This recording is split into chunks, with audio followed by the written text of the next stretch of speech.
Sebelum kita membahas lebih jauh tentang bisikan misterius dari huruf-huruf yang terpisah, mari kita mundur sedikit dan melihat latar belakang kemunculannya. Bayangkan Jazirah Arab kuno, dunia tradisi lisan, di mana kata-kata sangat dihargai dan dihafal, dan kekuatan bahasa membentuk nasib. Dalam budaya ini, kemunculan tiba-tiba huruf-huruf tunggal yang terpisah di awal surah-surah tertentu dalam Al-Quran sungguh mengejutkan. Huruf-huruf ini, yang dikenal sebagai muqatta'at, tidak sesuai dengan pola puisi atau prosa yang ada. Kehadiran mereka mengganggu ekspektasi, mengajak pendengar untuk berhenti sejenak dan lebih memperhatikan. Bagi mereka yang pertama kali mendengarnya, huruf-huruf ini seperti teka-teki, sebuah sinyal bahwa sesuatu yang luar biasa akan terungkap.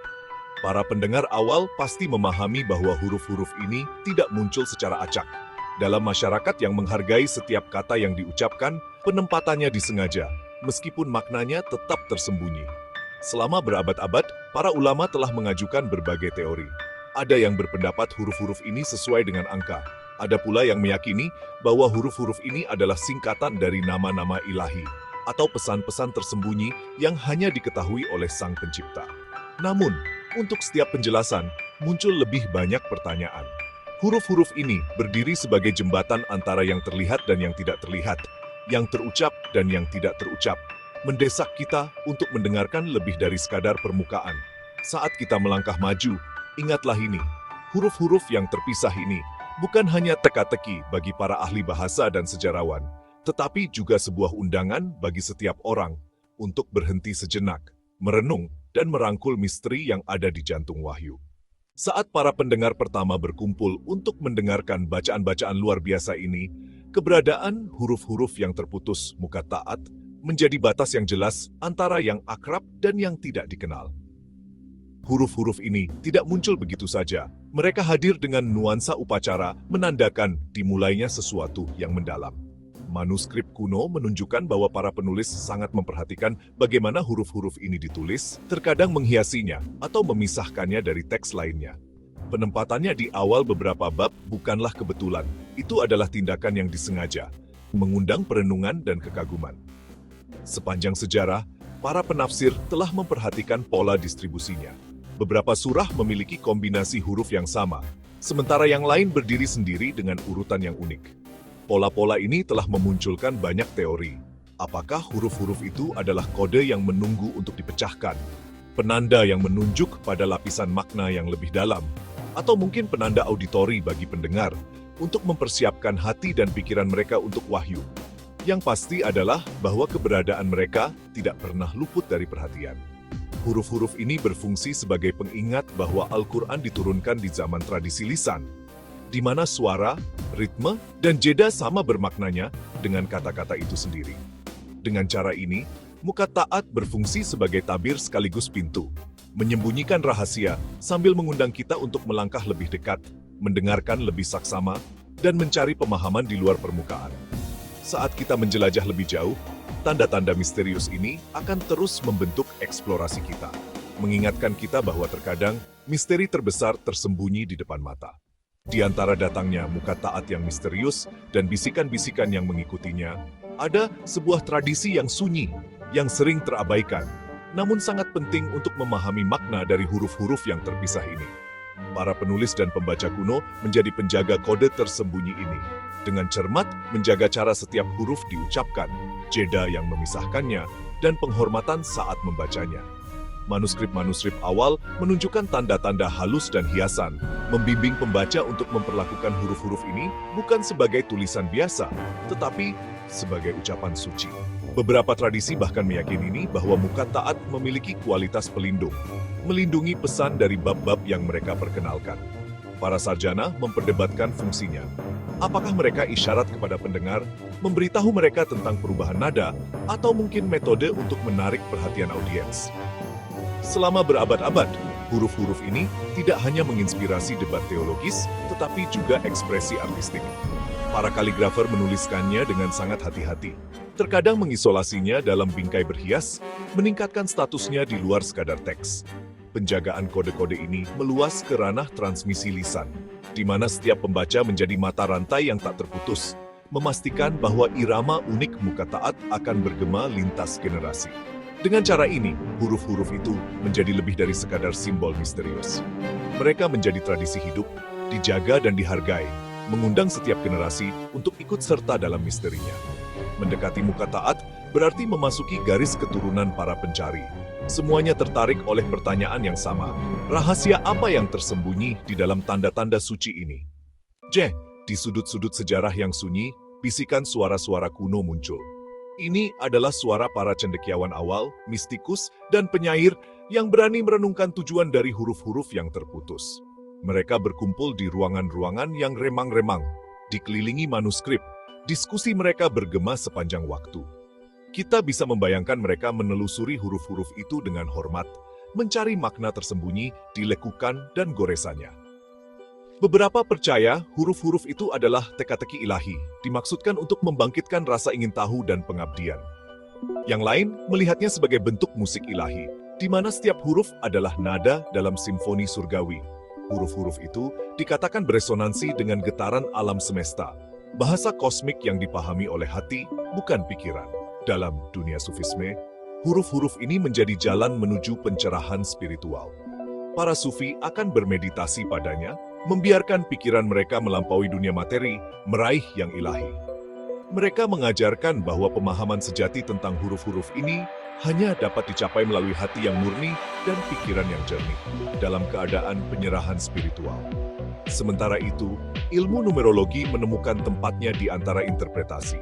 Setiap huruf diberi nilai numerik, menciptakan pola yang beberapa orang klaim mengungkapkan rahasia tentang alam semesta dan jiwa manusia. Tarian numerik huruf dan angka ini membentuk jembatan antara yang terlihat dan yang tidak terlihat, mengundang orang percaya untuk menjelajahi koneksi mistis. Melalui berbagai interpretasi ini, huruf-huruf yang terputus telah menjadi lebih dari sekadar misteri.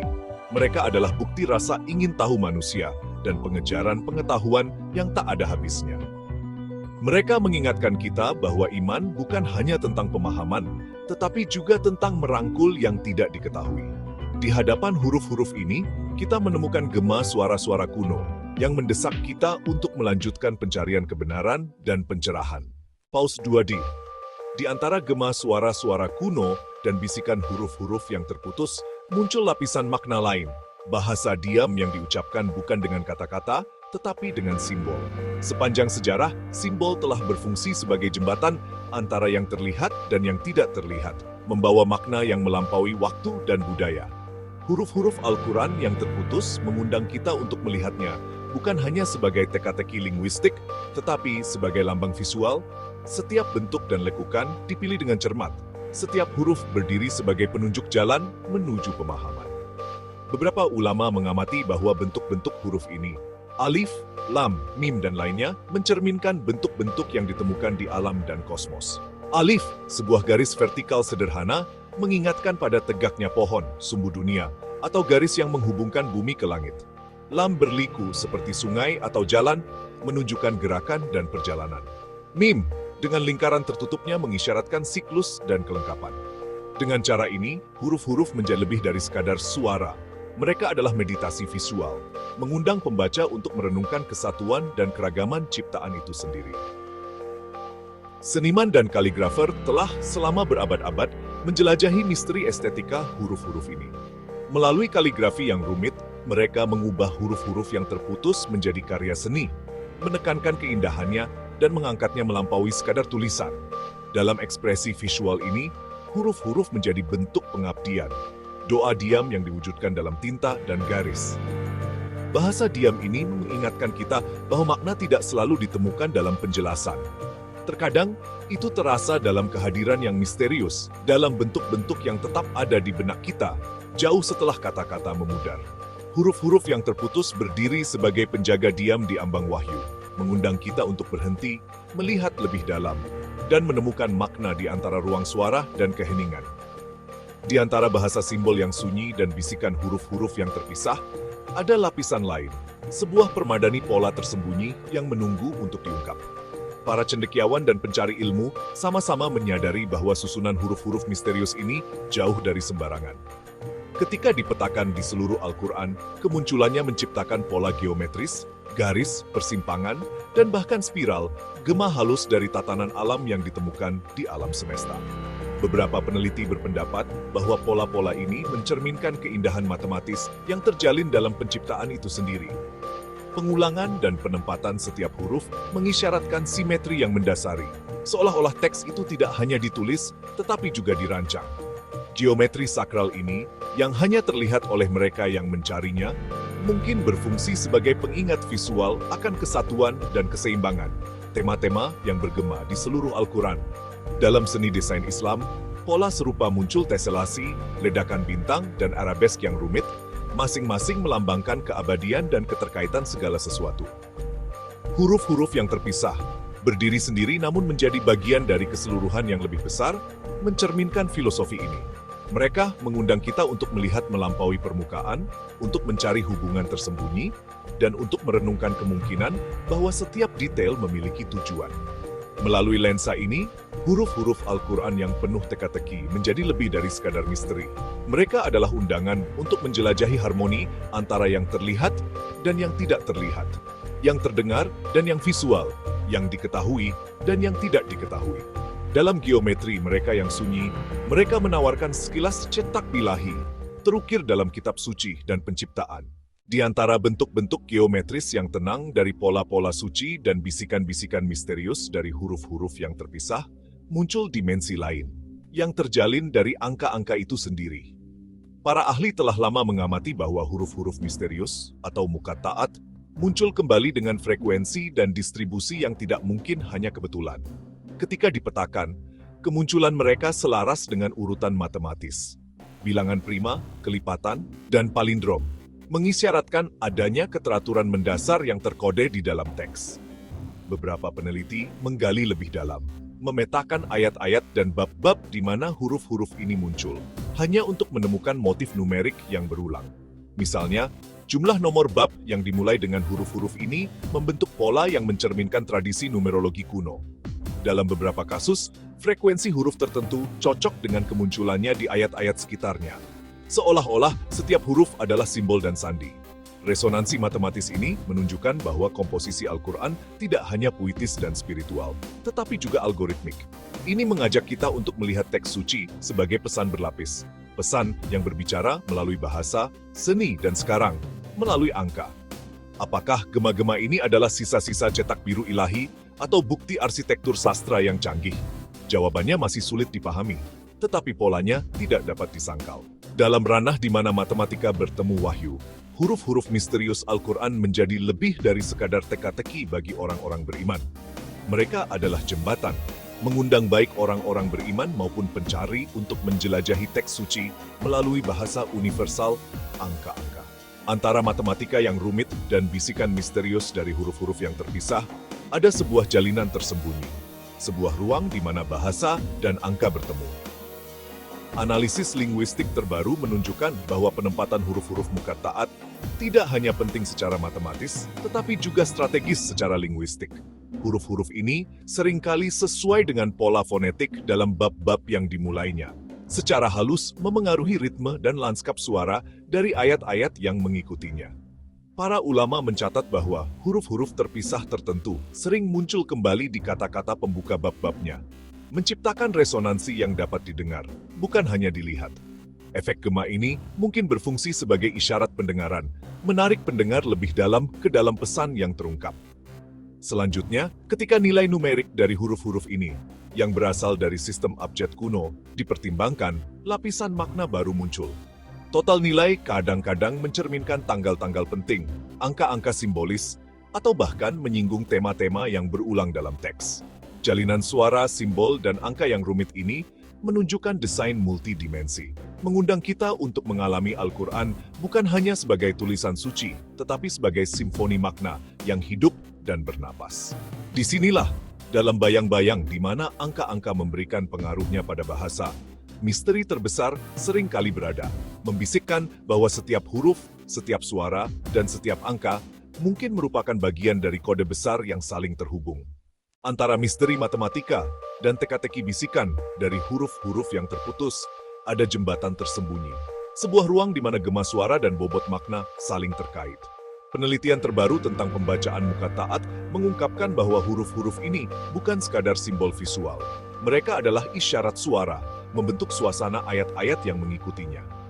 Ketika dibaca dengan lantang, kualitas fonetik unik dari huruf-huruf ini, tajam, lembut, berlama-lama, atau tiba-tiba, menentukan nada emosional untuk seluruh bab. Para ulama telah mengamati bahwa pilihan huruf di awal setiap surah bukanlah kebetulan. Suara-suara tertentu tampaknya mempersiapkan pendengar, menyelaraskan pikiran dan hati dengan tema-tema khusus yang akan terungkap. Misalnya, resonansi kaf atau kelembutan ya dapat secara halus memengaruhi suasana hati, bertindak sebagai pembuka aural. Beberapa tradisi bahkan menunjukkan bahwa huruf-huruf ini berfungsi sebagai kata sandi rahasia. Suara mereka membuka keadaan spiritual atau tingkat pemahaman bagi pembaca yang penuh perhatian. Selain itu, interaksi antara suara dan makna sangat berakar pada tradisi lisan Al-Quran. Sebelum kata tertulis, huruf-huruf suci ini dibawa melalui napas para pembaca. Misteri mereka diperkuat oleh kekuatan suara. Dengan cara ini, muka taat menjadi lebih dari sekadar teka-teki tekstual. Mereka adalah jembatan hidup, menghubungkan seni pembacaan kuno dengan pencarian makna yang tak lekang oleh waktu. Saat kita mendengarkan huruf-huruf misterius ini, kita diingatkan bahwa Al-Quran bukan hanya buku untuk dibaca, tetapi wahyu untuk didengar, dirasakan, dan dialami. Jembatan antara suara dan makna mengundang kita untuk melangkah melampaui analisis dan memasuki alam di mana iman, bahasa, dan misteri menyatu menjadi satu. Tapi apa yang terjadi kalau huruf-huruf misterius ini bukan cuma dilihat, tapi juga didengar? Di balik jembatan antara suara dan makna, ada dimensi lain. Gema tak terlihat yang muncul dari pembacaannya. Selama berabad-abad, para ahli mencatat kalau muka taat punya ciri khas suara yang unik. Kalau dilantunkan dengan melodi tradisional bacaan Al-Quran, huruf-huruf ini seolah bergetar di udara, menciptakan suasana spiritual yang tidak bisa cuma ditangkap di halaman saja.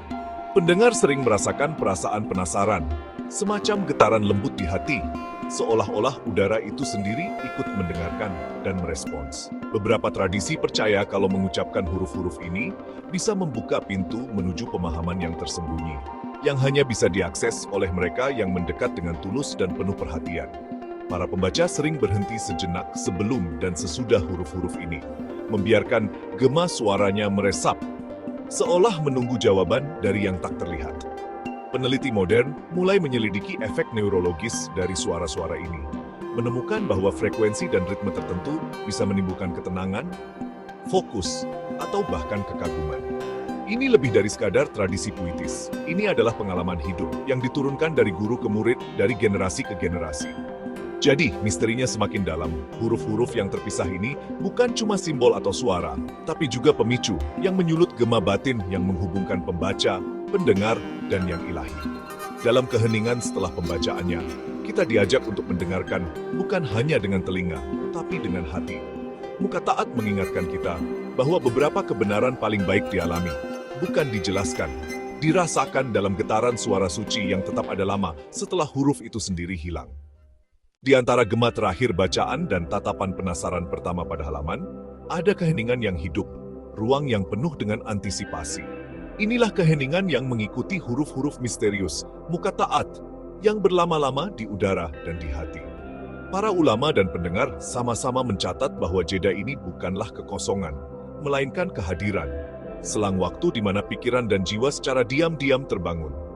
Dalam ruang ini, para pembaca zaman dahulu akan merenung, membiarkan simbol-simbol misterius itu meresap ke dalam kesadaran mereka sebelum melanjutkan. Ilmu saraf modern kini menunjukkan bahwa jeda yang disengaja seperti itu dapat meningkatkan fokus, memperdalam ingatan, dan mempersiapkan otak untuk momen-momen pencerahan. Seolah-olah Al-Quran itu sendiri mengundang kita untuk melambat, bernapas, dan mendekati misteri-misterinya dengan rasa hormat daripada terburu-buru. Beberapa tradisi bahkan mengajarkan bahwa keheningan di antara huruf-huruf itu menyimpan kebijaksanaannya sendiri. Undangan halus untuk mendengarkan makna yang tidak dapat diucapkan. Dalam pertemuan-pertemuan pembacaan, jeda ini menjadi momen-momen keheningan bersama, menyatukan pendengar dalam rasa kagum yang sama. Selama berabad-abad, keheningan yang hidup ini telah menjadi jembatan, menghubungkan generasi, budaya, dan hati. Semuanya ditarik bersama oleh panggilan enigmatik dari huruf-huruf yang terputus. Di sini, Dalam keheningan antara suara dan makna, kita diingatkan terkadang, apa yang tidak terucapkan dapat berbicara paling keras. Imagine opening a holy book and finding chapters that begin with single, disconnected letters. Letters that do not form words but stand alone. Alif, Lam, Mim. These are the mysterious disconnected letters at the beginning of 29 chapters of the Quran.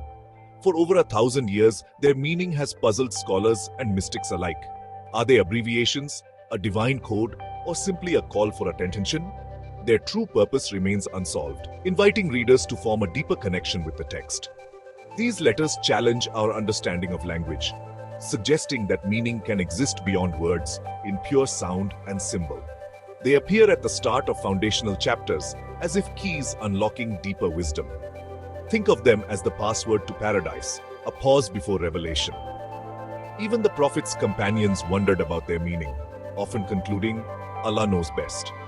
This is not defeat, it is humility, a reminder that some mysteries are meant to be contemplated, not solved, teaching us that faith and mystery can coexist. In a world obsessed with answers, it reminds us that some journeys begin with questions we may never fully answer. It connects us to the earliest days of faith, echoing through the centuries as an open invitation to wonder. These letters are not random, they are intentional, woven into the very structure of the Quran. Their enduring mystery is a testament to the power of sacred enigma. Transkrip Kod Surat Misteri Quran.mp4. Selamat datang kepada penjelas. Awak tahu tak? Jika beberapa bahagian paling misteri dalam teks purba bukan hanya perkataan, bagaimana jika ia sebenarnya kod tersembunyi yang hanya menunggu seseorang untuk menyelesaikannya?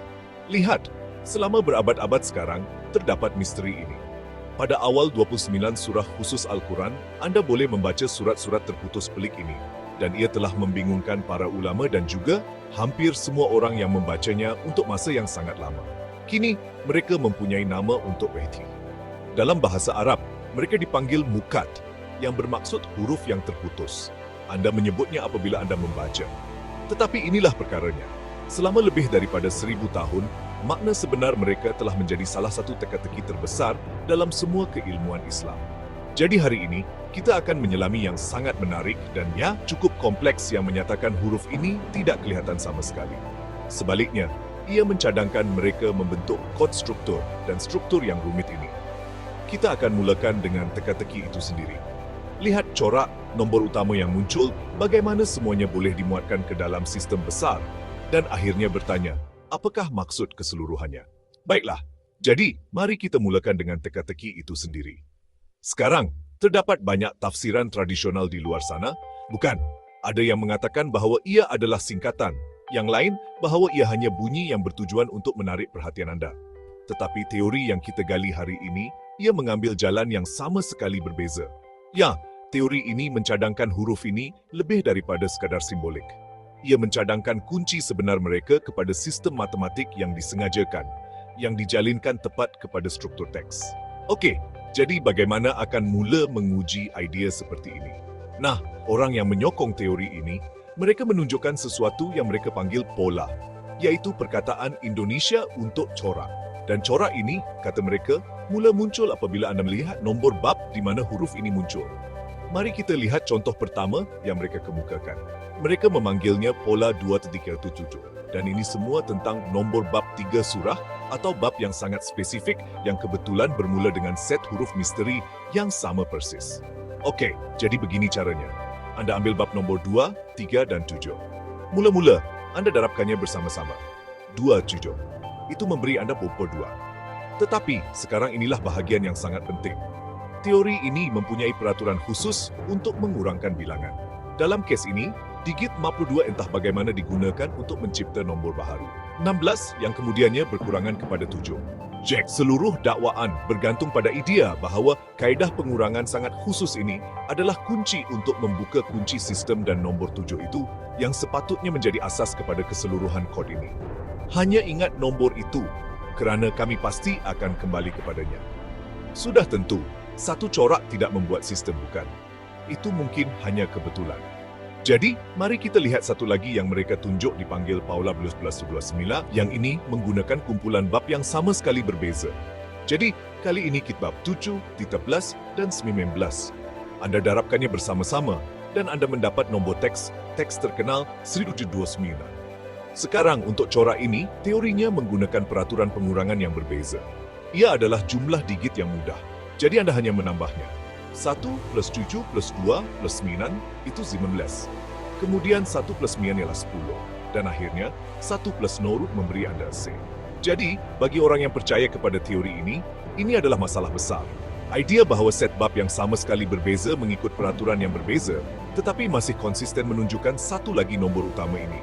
Dalam kes ini, nombor 1, mereka mengatakan itu bukti reka bentuk yang disengajakan. Jadi, semasa Anda mula memahami corak yang berbeza ini, Anda melihat kumpulan kecil nombor ini muncul berulang kali. Anda boleh memanggil mereka suspek utama di sebalik kod tersebut. Teori ini mendakwa bahawa keseluruhan sistem dibina di sekitar nombor utama ini. Dan mengikut teori, ini bukan hanya nombor rawak. Tidak, ia seperti perbendaharaan kata kod.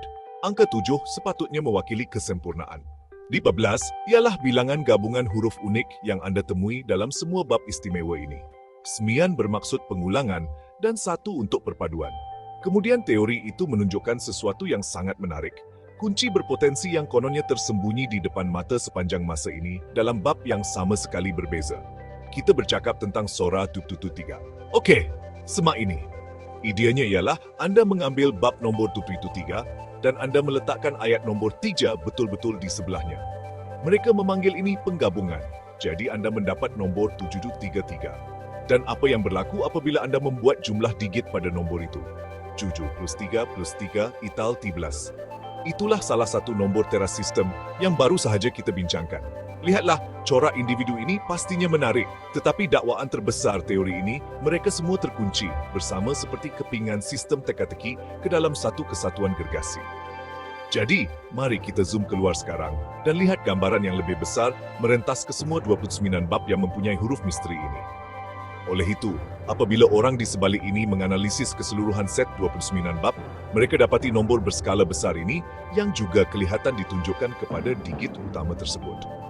Sebagai contoh, jika Anda menjumlahkan ke semua 29 nombor bab, Anda mendapat 8.22 yang berkurangan kepada 3. Kemudian, ada sesuatu yang dipanggil jumlah abject sum. Itu daripada sistem lama di mana setiap huruf mempunyai nilai nombor. Jumlah yang besar itu, 3,223, berkurangan kepada 8. Hujahnya, bagaimana semua jumlah besar ini juga boleh berkurangan dengan kemas. Mereka berkata, ia lebih membuktikan sistem yang padu. Dan ia bukan hanya tentang nombor. Teori ini juga menunjukkan corak struktur yang sangat mendalam ini. Dapatkan ini. Surah 29, yang merupakan salah satu daripada surah istimewa ini, terletak di bahagian tengah struktur yang tepat daripada 57 surah pertama Al-Quran. Peletakan sempurna semacam itu. Baiklah, mereka membentangkannya sebagai satu lagi lapisan kod ini. Dan itu bukan sekadar kebetulan sekali sahaja. Keseluruhan corak pemusatan struktur ini berada di tengah-tengah yang tepat. Ia berlaku berulang kali bagi bab khas lain dalam julat yang berbeza. Ia hampir seperti tanda tangan yang mengukuhkan idea reka bentuk seni bina yang disengajakan ini. Jadi, ini membawa kita kepada yang besar, yang terakhir, dan mungkin yang paling penting daripada semua. Katakan sebentar bahawa keseluruhan sistem nombor dan struktur yang rumit ini adalah nyata. Jadi, apa tujuannya? Adakah fungsinya? Fungsinya. Nah, teori itu mencadangkan ia bukan hanya satu perkara. Ia seolah-olah mereka mempunyai banyak kerja bertindih. Pertama, mereka bertindak sebagai sistem berangka, sistem untuk mengikat semua bab bersama-sama. Kedua, ia seperti papan tanda struktur yang menonjolkan kedudukan dan tema penting. Dan akhirnya, mereka bertindak sebagai tanda misteri ilahi yang mendalam ini. Sejenis cabaran berkata, lihat, teks ini dibina daripada huruf mudah seperti Anda, tetapi ia mempunyai kerumitan yang di luar kemampuan manusia. Jadi, di manakah meninggalkan kita? Apa yang kita buat dengan semua ini? Adakah ia benar-benar bukti beberapa jenis pelan tindakan ilahi yang tersembunyi di hadapan mata selama ini? Atau adakah ia hanya bukti kuat kepada minda manusia kita sendiri yang luar biasa dan keupayaan kita untuk mencari corak yang bermakna walaupun hanya ada peluang? Akhirnya, sama ada kod yang diilhamkan oleh Tuhan atau kebetulan yang menarik, ia adalah lensa yang sangat luar biasa untuk melihat teks kuno. Dan ia benar-benar membuatkan Anda berfikir tentang garis yang sangat nipis dan mendalam antara corak dan tujuan. Di manakah meninggalkan kita? Apa yang kita buat dengan semua ini? Adakah ia benar-benar bukti beberapa jenis pelan tindakan ilahi yang tersembunyi di hadapan mata selama ini? Atau adakah ia hanya bukti kuat kepada minda manusia kita sendiri yang luar biasa dan keupayaan kita untuk mencari cara yang bermakna walaupun hanya ada peluang? Akhirnya, sama ada kod yang diilhamkan oleh Tuhan atau kebetulan yang menarik, ia adalah lensa yang sangat luar biasa untuk melihat teks kuno. Dan ia benar-benar membuatkan Anda berfikir tentang garis yang sangat nipis dan mendalam antara corak dan tujuan. Di mana ia meninggalkan kita? Apa yang kita buat dengan semua ini? Adakah ia benar-benar bukti beberapa jenis pelan tindakan ilahi yang tersembunyi di hadapan mata selama ini? Atau adakah ia hanya bukti kuat kepada minda manusia kita sendiri yang luar biasa dan upayaan kita untuk mencari corak yang bermakna walaupun hanya ada peluang? Akhirnya, sama ada kod yang diilhamkan oleh Tuhan atau kebetulan yang menarik, ia adalah lensa yang sangat luar biasa untuk melihat teks kuno. Dan ia benar-benar membuatkan Anda berfikir tentang garis yang sangat nipis dan mendalam antara corak dan tujuan.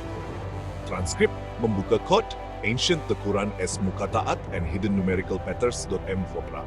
Selamat datang ke penyelaman yang dalam. Hari ini kita terjun ke dalam sesuatu yang sangat menarik. Corak tersembunyi, mungkin juga misteri purba. Kami sedang menyelami mukat Al-Quran. Anda tahu surat terputus itu, betul tak? Yang Anda lihat pada permulaan bab atau sudas tertentu.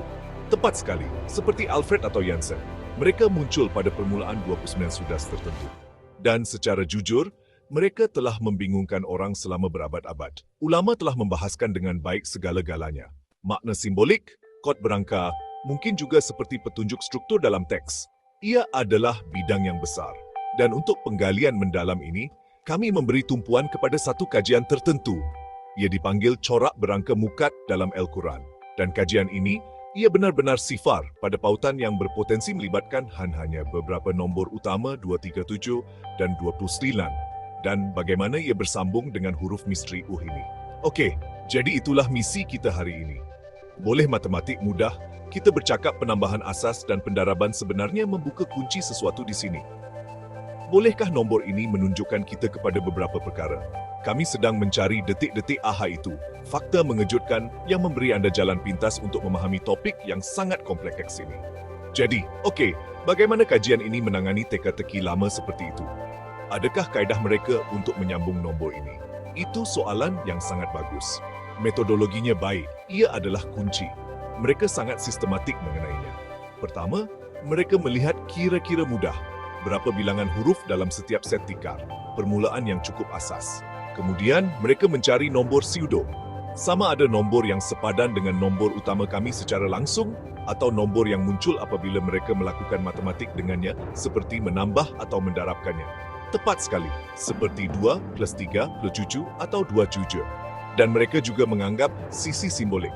Anda tahu maksud nombor-nombor ini dalam tradisi Islam seperti 77 langit atau 29, kerana itulah jumlah nombor yang bermula dengan huruf ini. Masuk akal, dan data itu semua terus dari Al-Quran sendiri. Betul-betul, tertumpu sepenuhnya kepada 29 surah khusus yang mempunyai mukat. Mari kita menyelam kemudian. Penemuan pertama ini melibatkan 2, 3, dan 7. Tetapi, sebelum kita masuk ke dalam menambah atau mendarab, hanya nombor itu sendiri. Apa yang menonjol serta-merta? Apa yang agak menarik ialah sejauh mana sambungan langsung untuk 2 dan 3. Ambil nombor 2. Ia berbaris sempurna dengan mukat yang mempunyai 2 huruf tepat. Macam Yasin. Itu 36. Tunggu dengan tepat. Yasin dalam surah 36 atau Taha dalam surah 20. Kedua-duanya mempunyai 2 huruf dan 3. Idea yang sama. Yap, idea yang sama. Nombor 3 sepadan dengan set 3 huruf. Alif Lam Mim ialah contoh klasik yang itu muncul kali. Sudah surah 29 as well, or you have in Kaf in short itu, that's also 3 letters. So 2 and 3 seem to be about letter counts. It's okay. But what about 7? You said the mathematics is 5 exactly, so 7 isu. It's different nomukata 7 letters. So the study suggests 2 possibilities here. It might be a direct pointer to surah numbers, 7 surah 7, that's all it starts with Alif Lam Mim, right 4 letters, that's the 1 4 letters, not 7. So it's not letter count, or the other possibility is that 7 is more symbolic, like these when heaven side you mentioned. Exactly. That kind of profound symbolic meaning. So with 7, It's less about counting letters and maybe more about referencing a specific place or a concept. It kind of sets the stage for something more complex, right? And this is where it starts to get really interesting mathematically speaking. The study then multiplies those first three numbers 2, 3 and 7. What happens then? Okay, yeah, this is a really cool part. You multiply 2, 7, okay? 2, 7 is 42. Exactly, 42. And get this, that number points directly to Surah 4 Ashura. Wow. Okay? That's pretty direct, it is. And it gets better. If you look at Surah 42 itself, it actually contains two separate mukata. It does. Which ones?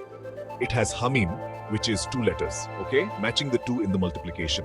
And it also has, which is 3 letters, matching the 3. That's really quite something. The multiplication result points to the surah, and the surah itself contains letters matching the numbers multiplied precisely. It ties together very neatly. And the number 7, well, it contributes to the product 42, and it still holds that symbolic meaning or the possible link to Surah 7. That is a compelling connection. Okay, so multiplication reveals one pattern. What about just adding them? Do 2, 3 and 7 tell us anything when you just sum them up? Yeah, they looked at that too. And yes, it seems they do. If you add 2 plus 3 plus 7, let's see. 2 plus 3 is 5 plus 7 is 12. 1. And again, quite fascinating. This points directly to Surah 12 suits falsely the story of Joseph. That's the one every unique surah telling one complete story. And it starts with Dem Kota Lif Lam Ra. Lif Lam Ra, how many letters? 3 letters are. So that connects back to the number 3 in the Sum. Exactly, it aligns perfectly the 3 from our set of 2, 3 and 7, and the 2 and 7. In that sum, do they have a role? Well, contribute to the total 12. Obviously, and they might still carry those other potential links we talked about to perhaps hinting at 2 letter. Muketl swear like Yasin and 7, keeping its connection to Surah 7 or its symbolism. Okay, so we have multiplication leading to Surah 42, addition leading to Surah 12. Now the study brings in that fourth number 29. What happens when 29 enters the picture? Especially with 7, right? Number 29. This adds another layer. They looked at the sum of 7 plus 29. Okay, 7 plus 29, that's 36 too. And what does that lead us? Surah 36. Yes, Sin, we mentioned that one earlier. Exactly. Surah 36 Yasenandas, we know it starts with the Mukada, which has 2 letters right back to our number 2. Again, another link in the chain. And the number 29 itself, its significance.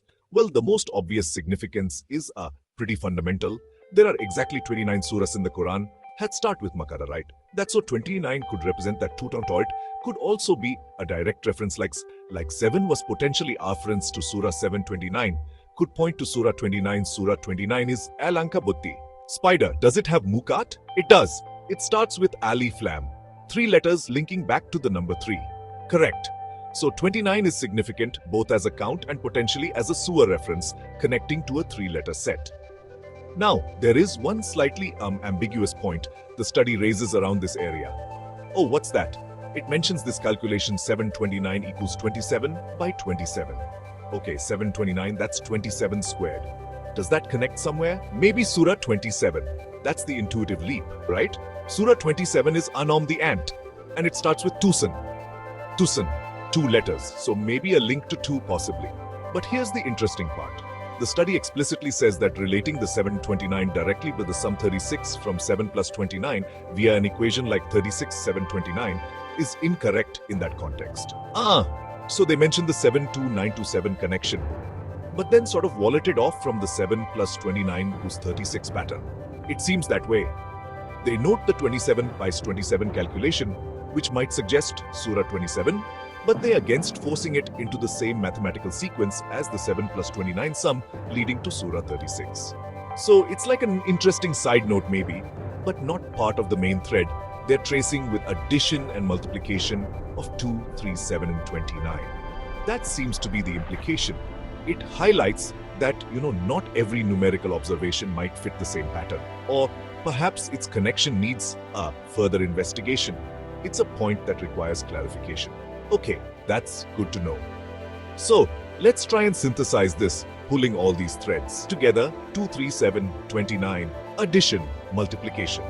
What's the overall picture? What are the main takeaways? Well, stepping back, the big picture suggests these numbers aren't random. There seem to be consistent patterns. First, the numbers 2 and 3 really do seem to directly match the number of letters in Mukat found in the key surahs identified. That's quite consistent. Okay, direct correlation for 2 and 3, right? Then you have 7 and 29. These seem to act a bit differently. They don't always match letter counts. Instead, they often seem to point directly to surah numbers. Surah Sudu, potentially Surah 29, or they carry major symbolic weight like the 7 heavens, or the total count of 29 Mukat Surahs. Jadi, 2 dan 3 adalah kiraan 7 dan 29 lebih merujuk atau simbolik. Secara umum, ya, itu nampaknya corak yang diperhatikan di sini. Dan operasi matematik berfungsi dengan baik. Pendaraban 27 4/2 membawa tepat pada Sudah 4/2, dan penambahan 2/3 plus 7 12 membawa kepada Sudah 12 dan 7 plus dilota 36 menuju ke surah 36. Jadi surah utama yang muncul ialah Isef 36 Yasin dan 42 Asyura. Itu adalah yang utama yang dikenal pasti secara langsung melalui pengiraan khusus ini. Dengan pautan yang berpotensi itu juga kepada surah 7 Alaf, surah 29 Al-Ankabut, dan mungkin juga surah 27 Al-Mel melalui kesamaran 729 itu. Secara keseluruhan, ideanya ialah corak ini mungkin mencerminkan sejenis struktur matematik atau simbolik tertanam unik dalam Al-Quran. Lapisan reka bentuk tersembunyi mungkin. Ia benar-benar menarik. Bagaimana nombor mudah boleh menganyam web yang begitu rumit. Oleh itu, memandangkan penemuan ini, kemanakah penyelidikan mencadangkan kita pergi seterusnya? Apakah soalan terbuka? Kajian itu sendiri sebenarnya menawarkan beberapa petunjuk yang baik untuk Anda mengetahui penerokaan masa depan. Satu bidang besar adalah melihat nilai berangka huruf Arab individu. Ini kadang-kadang dipanggil gumatria atau angka abjad. Di mana seperti alf adalah 1, bayer adalah 2 delele. Atau mungkin alf adalah 1, lam adalah 30. Tepat sekali. Meneroka jika nilai tersebut apabila digunakan pada mukata semula merasakan hubungan yang lebih mendalam. Itu boleh menjadi satu lapisan lain. Masuk akal. Apalagi, mereka juga mencadangkan untuk menganalisis aspek berangka lain dari sudas yang berkaitan ini, seperti mengira ayat atau mungkin juga perkataan. Lihat jika korelasi lain muncul. Dan sudah tentu, terdapat 29, 27 dan 27 mata yang memerlukan penjelasan. Bagaimanakah sebenarnya ia berkaitan jika sama sekali dengan corak lain? Itu benang terbuka, betul tak? Kuku itu. Dan akhirnya, langkah yang sangat penting ialah merujuk silang semua penemuan berangka ini dengan keilmuan Islam tradisional. Apakah yang dikatakan pengulas klasik seperti Ibn Kathir atau Al-Babari tentang Mukat? Bagaimanakah idea berangka ini sejajar atau berbeza dengan tafsiran teologi berabad-abad? Menggabungkan dunia tersebut akan memberikan konteks yang lebih kaya. Betul-betul, konteks adalah kunci. Wah! Menyelam dalam ini benar-benar menunjukkan bagaimana nombor, walaupun yang mudah, 2377729, boleh dijalin menjadi teks purba dengan cara yang sangat tepat dan menarik ini. Ia membayangkan lapisan makna, lapisan reka bentuk. Kita boleh terlepas dengan mudah. Ia benar-benar berlaku. Ia menunjukkan bagaimana analisis tertumpu. Hanya melihat dengan teliti pada corak, boleh mula mengubah apa yang mungkin kelihatan rawak huruf terputus ini kepada sesuatu yang kelihatan berpotensi seperti sebahagian daripada reka bentuk koheren yang lebih besar. Mungkin juga yang disengajakan. Jadi, pemikiran terakhir untuk anda, dengar kami, jika corak berangka yang rumit ini mungkin wujud di sini dalam teks suci purba, ia benar-benar membuatkan anda tertanya-tanya, bukan? Adakah struktur tersembunyi lain? Adakah corak asas lain yang mungkin menunggu untuk ditemui dalam bidang pengetahuan lain yang anda terokai? Dalam sains, dalam seni, dalam sejarah. Bagaimana memahami jenis reka bentuk tersembunyi ini mengubah cara anda berfikir tentang makna dan baik, mungkin juga tujuan. Sesuatu untuk direnungkan.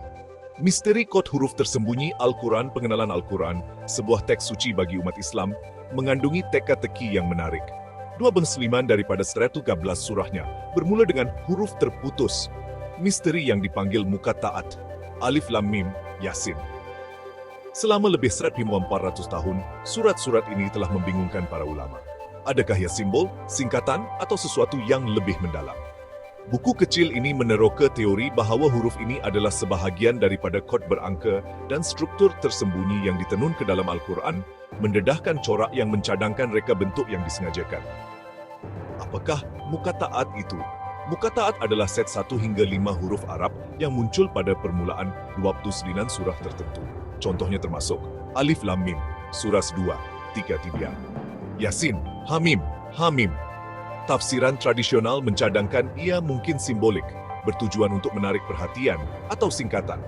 Walau bagaimanapun, teori moden mencadangkan mereka membentuk sistem matematik dengan nombor seperti 2, 3, 17, 19, dan 29 bertindak sebagai perbendaharaan kata kod. Memecah kod. Corak utama. Penyelidik telah mengenal pasti corak berangka dengan menganalisis nombor bab, kiraan huruf, dan operasi matematik. Berikut adalah penemuan utama. Pola 2 atas 3 7, bab 2, 3, dan 7 pendaraban. Darabkan nombor bab 2, gam 3 dan 7, bab 2. Ini menunjukkan kepada surah bab 2 yang mempunyai 2 muka taat. Hamim, 2 huruf, dan Ain Sin Kaf 3 huruf, menghubungkan kembali ke 2 dan 3. Pengurangan, kurangkan bab 2, 4 plus 2, 6, atau kaedah lain yang menghasilkan 7. Angka 7 melambangkan kesempurnaan dan boleh merujuk kepada Sujo, Al-Araf. Penambahan, tambah 2 plus 3 plus 7 adalah 12, menunjuk ke surah 12 Yusuf yang bermula dengan Alif Lam huruf. Pola 7 dan 19, darab. Juga media 17, Hamus 17 kurangkan. 1 plus 12, kemudian 1 plus 5 kemudian 1 plus 0 ke 1. Nombor 1 mewakili perpaduan, mencadangkan reka bentuk yang disengajakan merentas bab yang berbeza. Pola 7 dan 29 memautkan ke surah 36, tambah 2 plus 29 artikon 6, yang menunjuk kepada surah 3 Yasin, bermula dengan Yasin, 2 huruf. Nombor 29 adalah penting kerana ia sepadan dengan jumlah bilangan surah muka taat dan boleh merujuk kepada surah 20 tersebut dengan Alif Lam Mim, 3 huruf. Kiraan huruf nombor 2 memadankan muka taat dengan 2 huruf, Yasin dalam surah 36, Taha dalam surah 20. Nombor 3 memadankan muka taat dengan 3 huruf, Alif Lam Mim dalam surah 2, 3, Tidiah. Nombor 7 boleh menunjuk ke surah 7 atau melambangkan 7 langit, kerana tidak ada muka taat yang mempunyai 7 huruf. Petunjuk tersembunyi dalam surah 73, gabungkan surah 73 ayat 3, 73 dan 3 bentuk 7-3-3.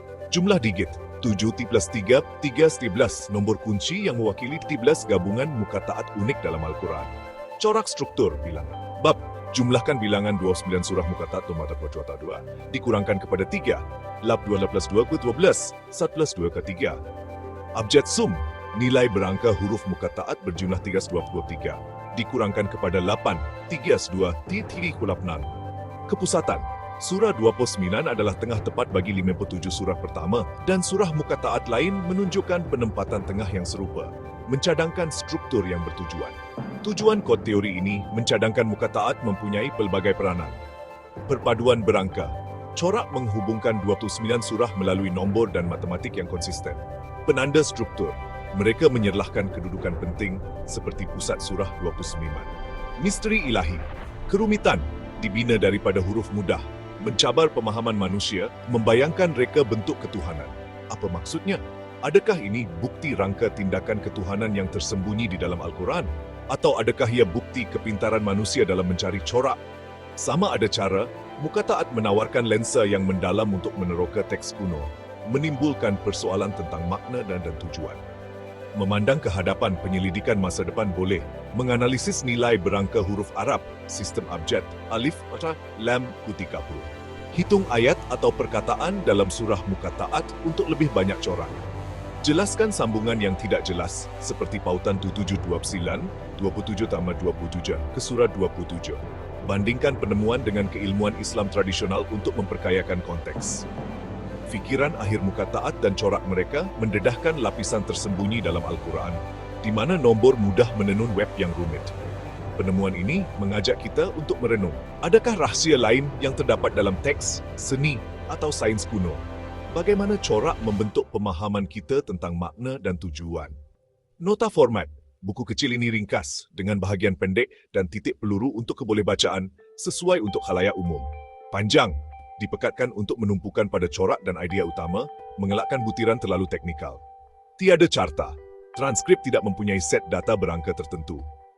Kiraan tepat untuk semua 29 surah, jadi tiada carta disertakan. Rujuk XAI, untuk maklumat tentang produk XAI, lawat Jika Anda maksudkan sesuatu yang lain dengan buku, format, bahasa atau platform tertentu, sila jelaskan dan saya boleh menyesuaikan output dengan lebih lanjut.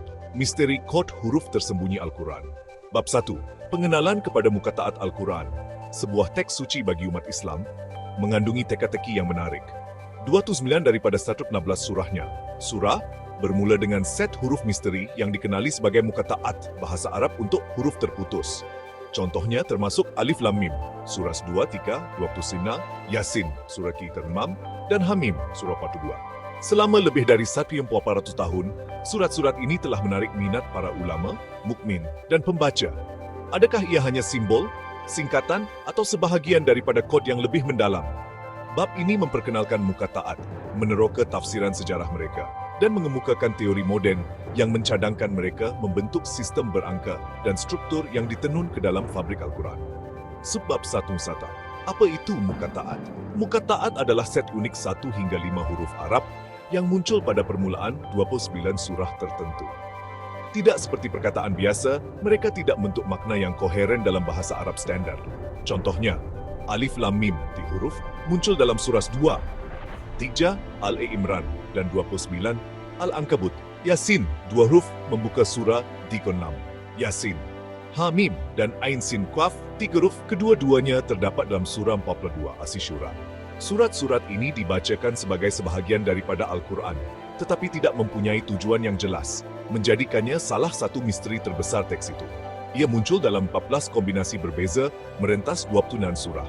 Dengan beberapa huruf, catat Alif, Lam, Mim, berulang dengan kerap, manakala yang lain, Qaf, Sad, adalah kurang biasa. Penempatan mereka pada permulaan surah menunjukkan bahawa mereka mempunyai kepentingan yang istimewa. Tetapi peranan sebenar mereka masih diperdebatkan. Segmen 1.1.1, ciri-ciri muka taat. Muka taat mempunyai ciri-ciri yang berbeza. Panjang. Berbeza, ia terdiri dari 1 huruf Sad dalam surah 38 hingga 5 huruf Ain Sad dalam surah 11. Penempatan khusus, mereka sentiasa muncul sejurus selepas bismillah pembukaan, kecuali dalam surah 1 yang tidak mempunyai muka taat. Gabungan unik, terdapat 14 set unik, seperti Alif Lam Mim, Taha dan Kaf, dengan beberapa dikongsi merentas berbilang surah. Kek Alif Lam Mim dalam 6 surah. Sebutan, ia dibaca sebagai huruf individu. Hith Alif Lam Mim disebut Alif Mim, bukan sebagai perkataan. Ciri-ciri ini menjadikan muka taat menonjol, mendorong spekulasi berabad-abad tentang tujuan mereka. Segmen 1.1.2, konteks dalam Al-Quran. Muka taat adalah eksklusif untuk Al-Quran dan muncul dalam surah yang diturunkan di Mekah dan Madinah, 2 tempoh utama pengutusan Nabi Muhammad. Mereka tidak ditemui dalam teks Arab lain dari era yang sama, menambah keunikan mereka. Penempatan mereka pada permulaan surah menunjukkan bahawa mereka boleh berfungsi sebagai pengenalan, penanda atau cabaran kepada pembaca. 29 surah dengan muka taat merangkumi pelbagai tema, daripada teologi, Al-Baqarah, kepada naratif, tetapi tiada corak yang jelas menjelaskan mengapa hanya surah ini yang mempunyai huruf. Subbab 1.2, pandangan tradisional. Selama berabad-abad, ulama Islam telah mencadangkan pelbagai tafsiran tentang muka taat. Pandangan tradisional ini menyediakan asas untuk memahami huruf sebelum meneroka teori berangka moden. Segmen 10.2, tafsiran simbolik. Ramai ulama awal seperti Ibn Abbas, sahabat Nabi, mencadangkan muka taat mempunyai makna simbolik.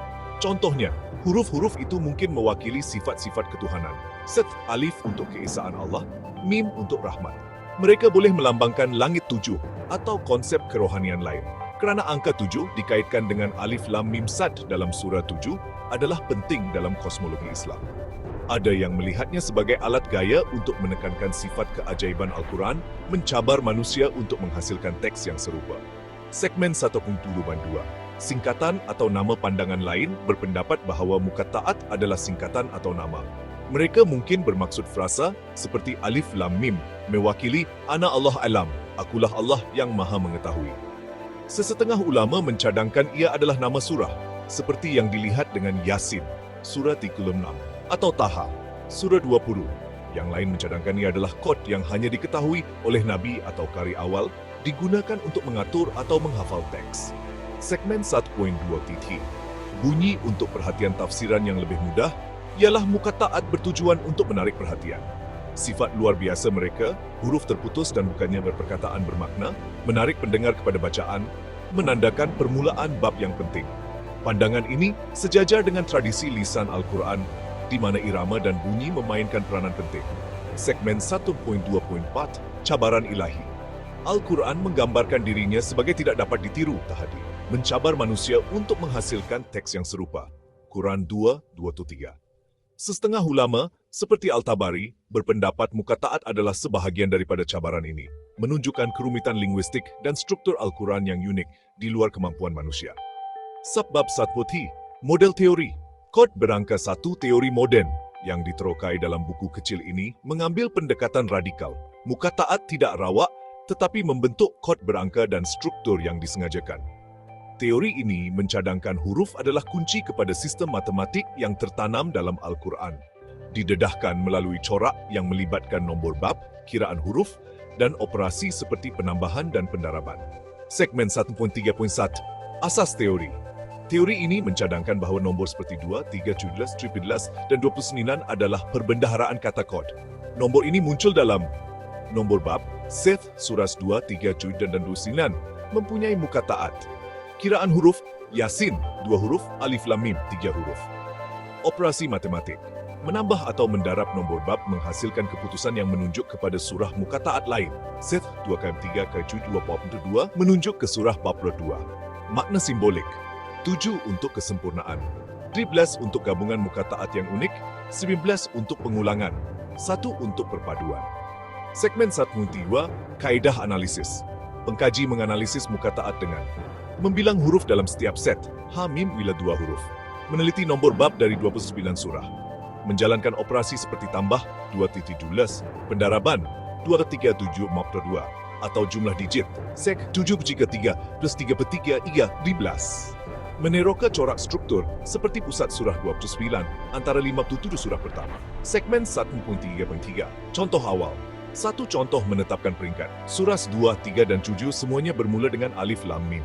Darabkan nombor bab mereka, 2-3-7-4-2, menunjuk ke surah bab 2, yang mempunyai Hamim 2 huruf dan Ain Sin Kaf 3 huruf. Ini menunjukkan hubungan antara nombor yang digunakan dan muka taat itu sendiri, membayangkan sistem yang lebih mendalam. Sebab 1.4. Mengapa muka taat penting? Muka taat itu penting kerana mereka mencabar pemahaman kita tentang Al-Quran. Sama ada dilihat sebagai simbol ketuhanan, penanda struktur, atau kod berangka, ia mengundang penerokaan kedalaman teks. Mereka merapatkan kerohanian, linguistik, dan matematik, menggalakkan pembaca merenung tujuan dan reka bentuk Al-Quran. Segmen 1.4.1, Jambatan antara tradisi dan moden.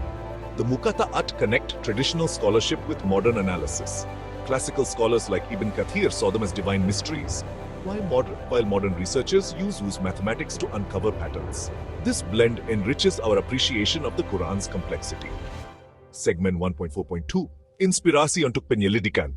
The mystery of the Muka Taat inspires further study. Are there more numerical patterns? Do they align with other Quranic features like verse counts or themes? The Muka Taat encourage curiosity, pushing us to explore hidden structures in sacred texts and beyond. Bab 2, Korak Berangka Utama.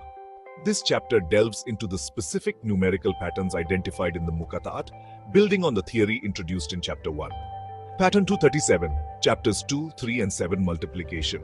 2 times 3 times 7 equals 42, pointing to Surah 42 Ashura, with Hamim 2 letters and Ain Sin Kaf 3 letters. Reduction, 42 reduces to 7, e.g. via a method yielding 16, then 7, symbolizing completeness or linking to Surah 7. Addition, 2 plus 3 plus 7 equals 12, pointing to Surah 12 Yusuf, with Alif Lam Ra 3 letters. Pattern 1729, chapters 7, 13, and 19 multiply. 7 times 13, 19, equals 1729. Reduce, 1 plus 7 plus 2 plus 9 equals 19. Then 1 plus 9 equals 10. Then 1 plus 0 equals 1, representing unity. Pattern 7 and 29, linking to Surah 36. Add 7 plus 29 equals 36, pointing to Surah 36, Yasin, with Yasin, 2 letters. The number 29 reflects the total Muka Taat surahs and may refer to Surah 29, Al-Ankabut, with Alif Lam Mim, 3 letters. Note, 7, 29, 27 and 27 may link to Surah 7, An-Naml, with Tasin, 2 letters, but this is ambiguous. Letter counts number 2 matches Muqatta'at with 2 letters, e.g. Yasin, Taha. Number 3 matches Muqatta'at with 3 letters, e.g. Alif Lam Mim. Number 7 may point to Surah 7 or symbolize the 7 heavens. Concatenation in Surah 73. Concatenate Surah 73 verse 3, 7 to 33. Digit sum 7 plus 3 plus 3 equals 13, representing the 13 unique Muqatta'at combinations. Large-scale patterns. Chapter sum of the 29 Muqatta'at surah numbers 822 reduced to 3, 8 plus 2 plus 2 equals 12, 1 plus 2 equals 3. Abjad sum. Numerical values of Muqatta'at letters total 323 reduced to 8, 3 plus 2 plus 3, 8. Centrality. Surah 29 is the middle of the first 57 surahs with similar patterns in other Muqatta'at surahs. Bab 3. Tujuan Chord. The Muqatta'at may serve multiple purposes. Perpaduan berangka, menghubungkan 29 surah melalui nombor yang konsisten. Penanda struktur, menyerlahkan kedudukan penting seperti pusat surah 29. Misteri ilahi, menunjukkan kerumitan di luar kemampuan manusia, mencadangkan reka bentuk ketuhanan. Bab 4. Apa maknanya? Adakah ini pelan tindakan ilahi atau corak yang ditemui manusia? Muqatta'at menawarkan lensa yang mendalam untuk meneroka Al-Quran, menimbulkan persoalan tentang makna dan tujuan. Bab 5. Melangkah ke hadapan. Penyelidikan masa depan boleh. Analisis angka abjad sehitu lemud 10. Hitung ayat atau perkataan dalam surah Muqatta'at. Jelaskan kekaburan, seperti pautan 729 ke surah 27. Bandingkan dengan keilmuan tradisional. Shenhath, Ibn Kathir, Al-Bukhari. Penutup, Muqatta'at mendedahkan lapisan tersembunyi dalam Al-Quran, di mana nombor mencipta web yang rumit. Ini menjemput kita untuk meneroka corak tersembunyi lain dalam teks, seni atau sains, dan untuk merenung makna dan tujuan. Nota panjang dan struktur. Bab 1 diperluas dengan subbab dan segmen baru untuk memberikan konteks sejarah, contoh, dan perbincangan yang lebih mendalam sesuai untuk sebuah buku kecil. Bahasa. Menggunakan bahasa yang jelas dan ringkas dengan sedikit pengaruh bahasa Malaysia. Bab, subbab, untuk menyesuaikan permintaan buku. Tiada carta. Transkrip tidak menyediakan data terperinci untuk carta. Rujukan XAI. Untuk maklumat produk XAI, layari. Analysis of Bab 2. Korak berangka utama, numerical patterns. Bab 2 of the provided text delves into the specific numerical patterns associated with the Muqatta'at, the mysterious disconnected letters at the beginning of 29 Quranic surahs. It builds on the modern numerical theory introduced in Bab 1, proposing that these letters form a deliberate mathematical and structural code within the Quran.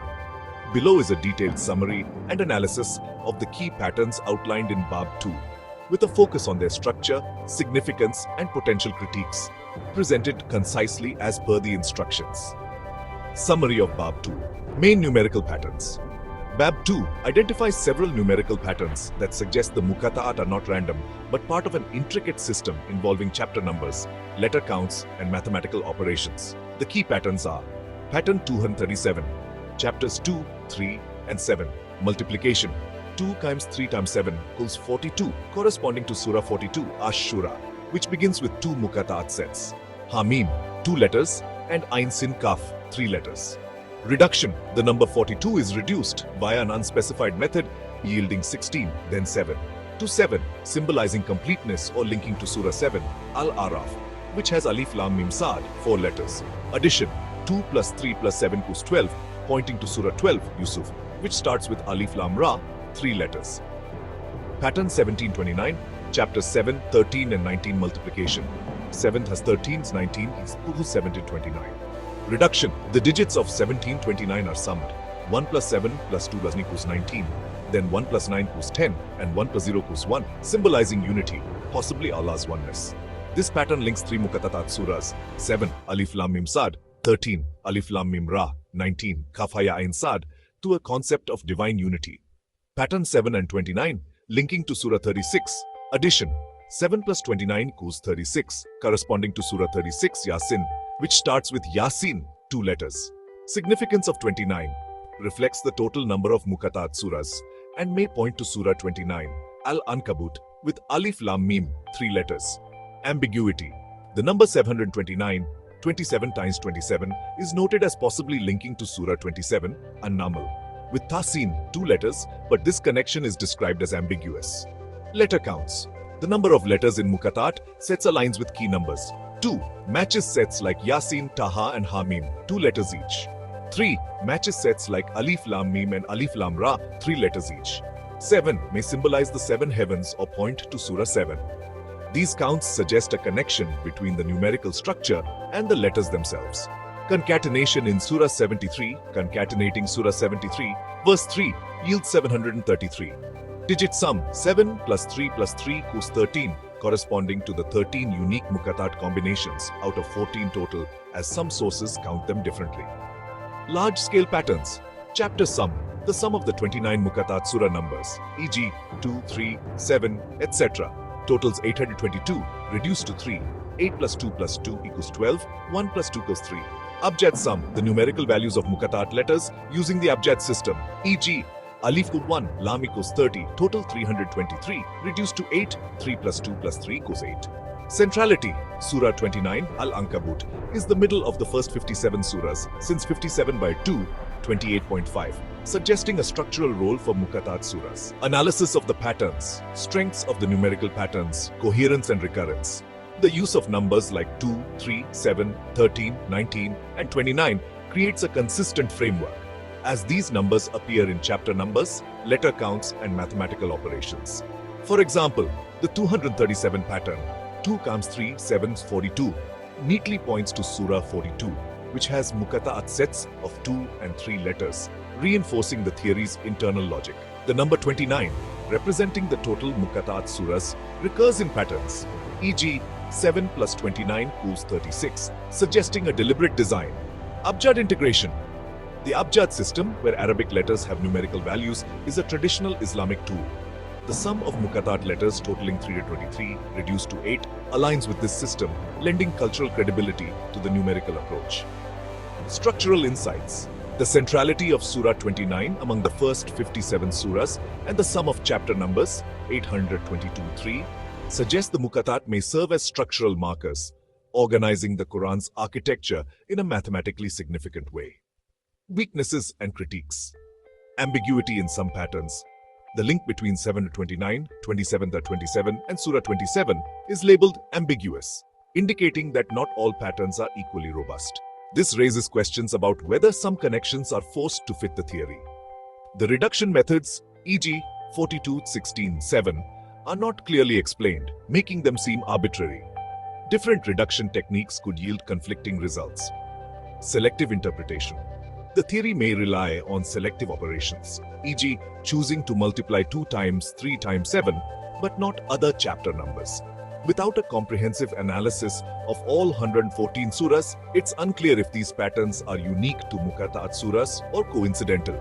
The concatenation of 733, Surah 73, verse 3, to yield 13 is intriguing, but feels like a cherry-picked example, as other surah verse combinations are not explored.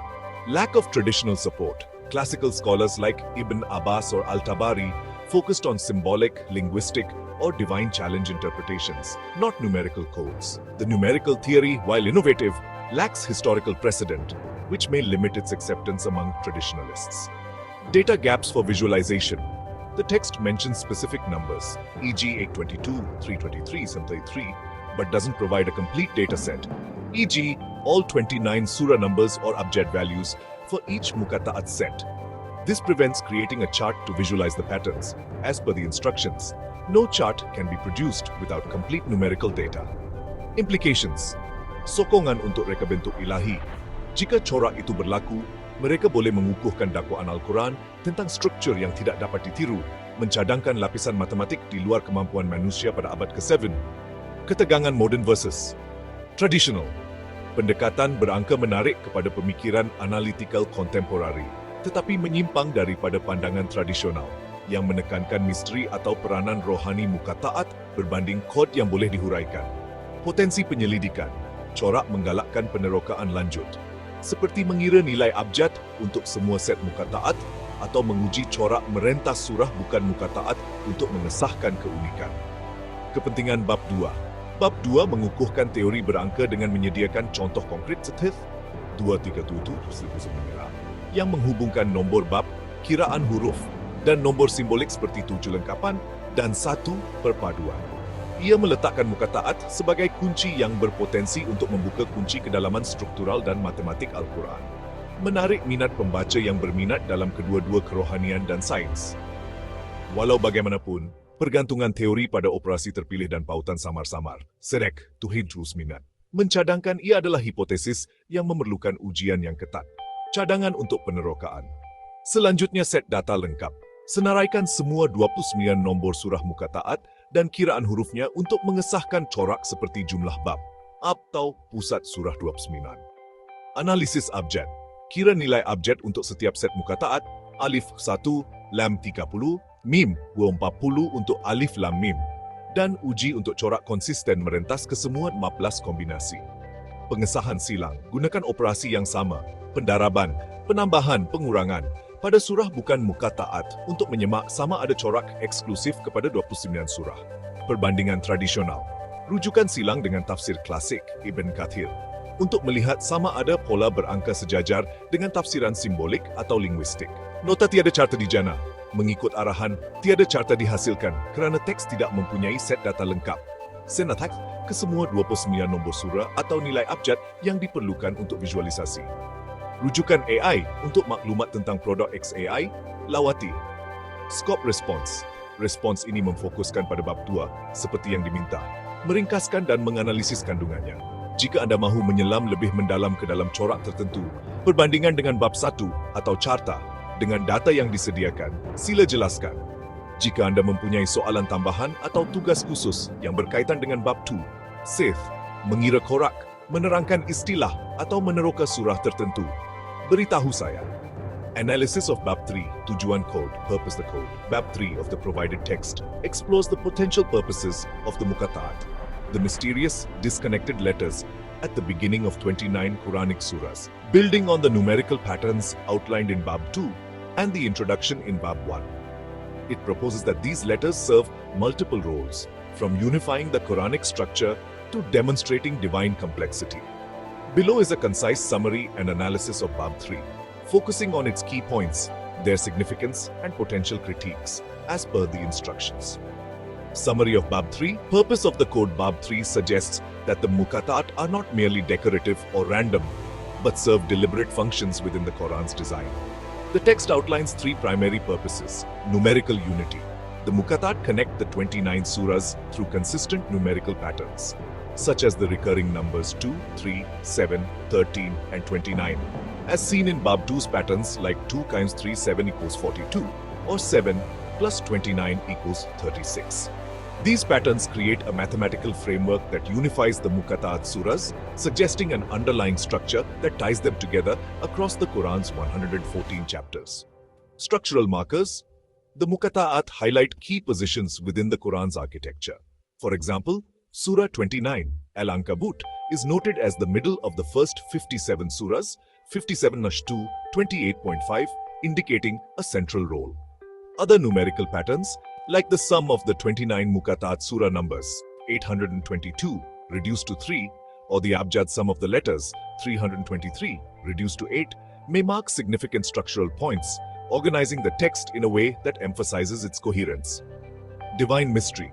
The Mukataat demonstrate a complexity beyond human capability, supporting the Quran's claim of being inimitable, Tahadi, Quran 2:23. Their enigmatic nature, lacking clear linguistic meaning, yet forming intricate numerical patterns, suggest a divine design intended to inspire awe and reflection on the Quran's miraculous structure. Analysis of Bab 3. Strengths of the proposed purposes. Numerical unity. The idea that the Mukataat unify the 29 surahs through numbers like 2, 3, 7, and 29 is compelling, especially given the patterns in Bab 2, e.g. 2 comes 3 comes 7, 42 pointing to Surah 42. This suggests a deliberate mathematical thread linking these surahs, which could reflect a deeper organizational logic. The recurrence of 29, the number of Mukataat surahs, in patterns like 7 plus 29 equals 36, reinforces the idea of a cohesive system. Structural markers. The centrality of Surah 29 among the first 57 surahs is a concrete example of how Mukataat might serve as structural anchors. This aligns with the Quran's known emphasis on symmetry and balance, e.g., its chiastic structure in some surahs.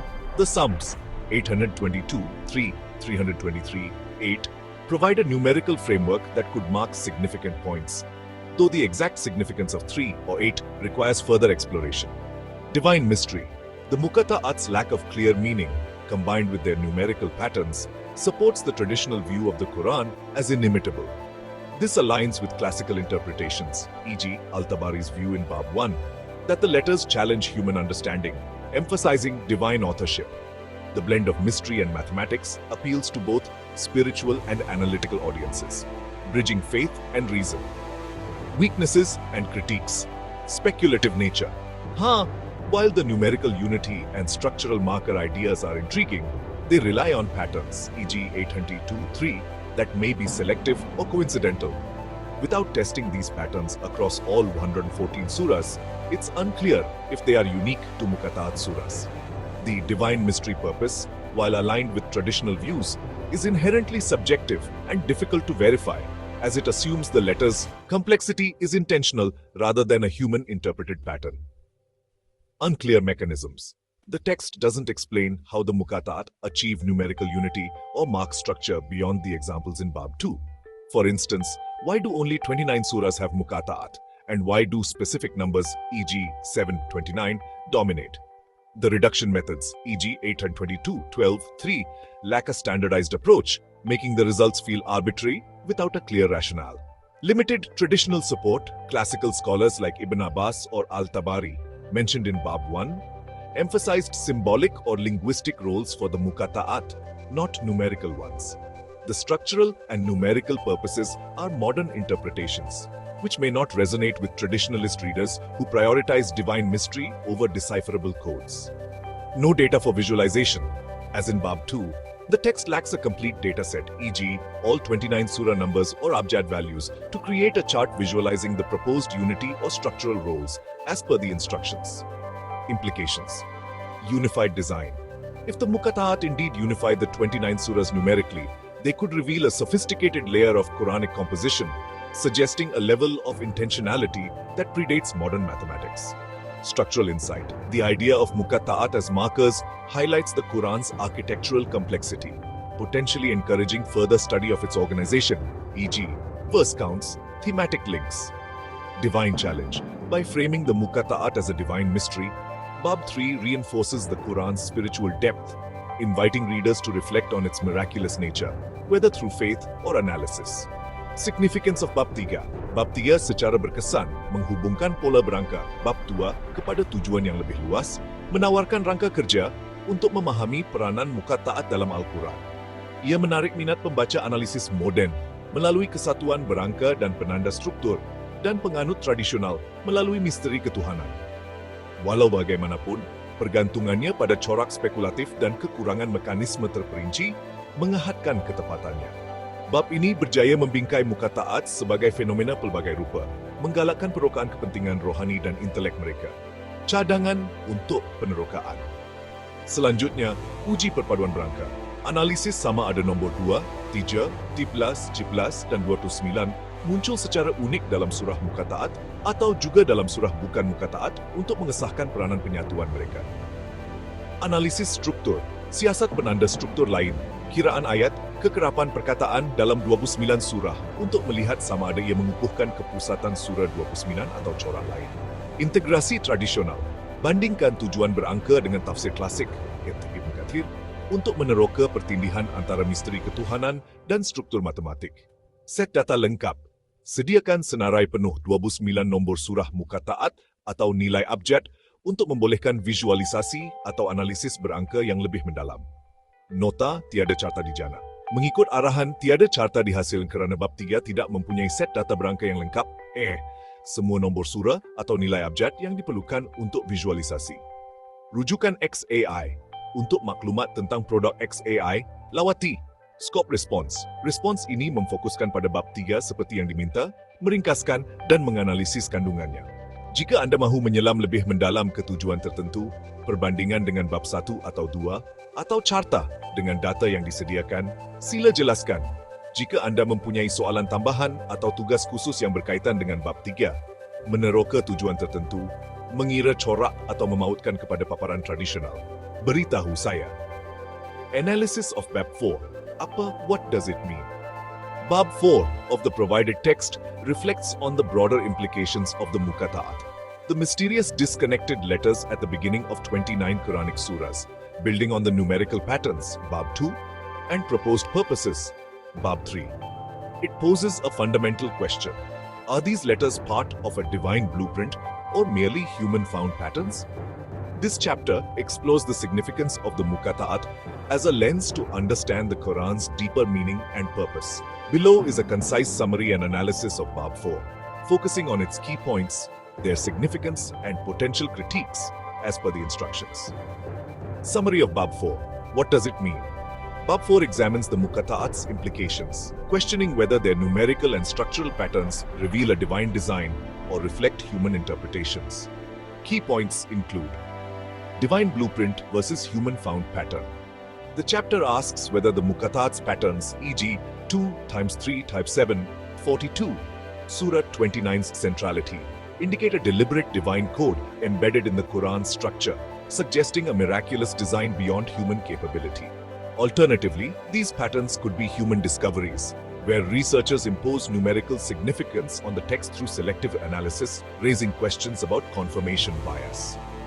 Lens for exploration. The Muqatta'at serve as a profound tool to explore the Quran's complexity, bridging spirituality, linguistics, and mathematics. They invite readers to ponder the Quran's purpose, whether as a divine revelation, a literary masterpiece, or a mathematically structured text. Raising broader questions, the Muqatta'at prompt reflection on meaning and purpose, not only within the Quran, but also in broader contexts like sacred texts, art, or science. They challenge readers to consider whether patterns are intentional, divine, or coincidental, human-interpreted, encouraging a deeper engagement with the text. Analysis of Bab 4, strengths of Bab 4's approach. Philosophical depth.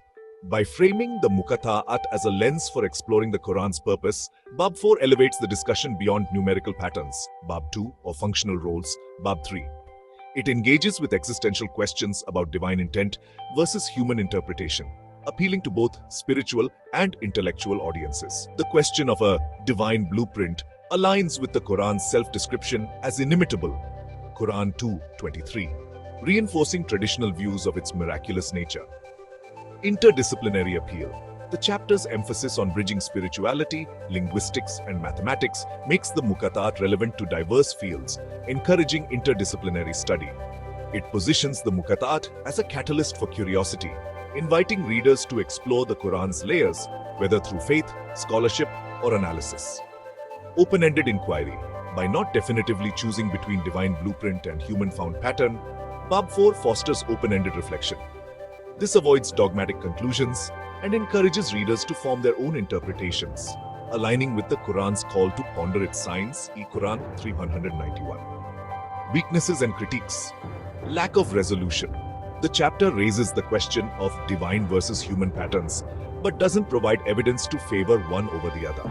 This lack of resolution may leave readers unsatisfied, especially those seeking a conclusive interpretation. It doesn't address how to distinguish intentional divine patterns from coincidental ones, a critical issue for validating the numerical theory.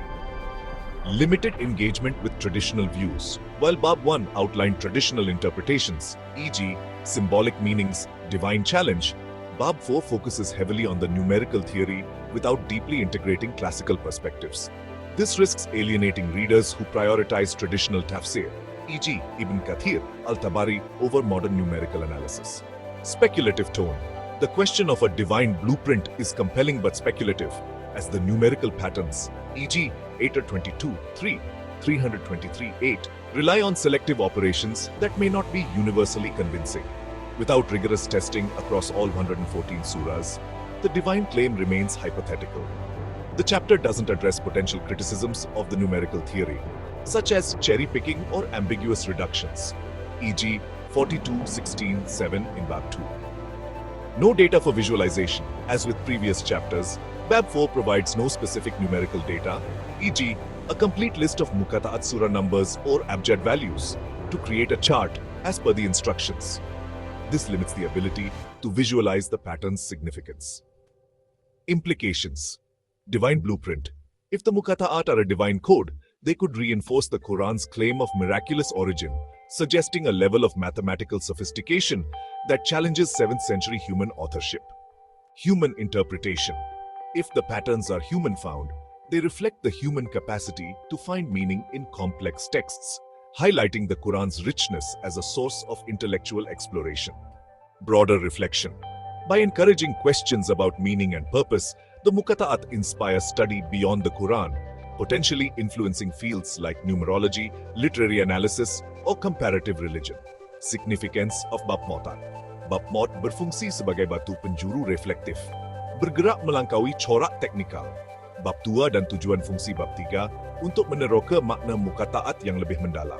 Ia meletakkan mereka sebagai jambatan antara iman dan akal, menggalakkan pembaca untuk bergelut dengan kerumitan Al-Quran. Walaupun sifat terbukanya memupuk rasa ingin tahu, kekurangan jawapan yang pasti atau penglibatan dengan biasiswa tradisional mungkin mengehadkan kesannya untuk setengah khalayak. Bab ini cemerlang dalam merangka Muqatta'at sebagai misteri pelbagai rupa yang mengundang penerokaan berterusan. Cadangan untuk penerokaan. Selanjutnya, menguji corak ilahi versus manusia. Gunakan operasi berangka, pendaraban penambahan pengurangan pada surah bukan Muqatta'at untuk menentukan sama ada corak itu unik, membantu membezakan reka bentuk ketuhanan daripada tafsiran manusia. Integrasi dengan tafsir tradisional. Bandingkan teori berangka dengan tafsiran klasik, serta pandangan simbolik Ibn Abbas untuk meneroka sama ada misteri ketuhanan dan corak matematik boleh wujud bersama. Analisis falsafah. Siasat persamaan dalam teks suci lain, Bible Hebrew, Veda, untuk melihat sama ada corak berangka atau struktur yang serupa wujud, meluaskan perbincangan tentang corak ketuhanan berbanding manusia. Penyusunan data. Sediakan set data lengkap, serta kesemua 29 nombor surah Muqatta'at, nilai abjad untuk setiap set huruf, untuk membolehkan visualisasi atau analisis statistik tentang kepentingan corak. Nota, tiada karta dijana. Mengikut arahan, tiada carta dihasilkan kerana bab 4 tidak mempunyai set data berangka yang lengkap. Semua nombor surah atau nilai abjad yang diperlukan untuk visualisasi. Rujukan XAI. Untuk maklumat tentang produk XAI, lawati. Skop respons.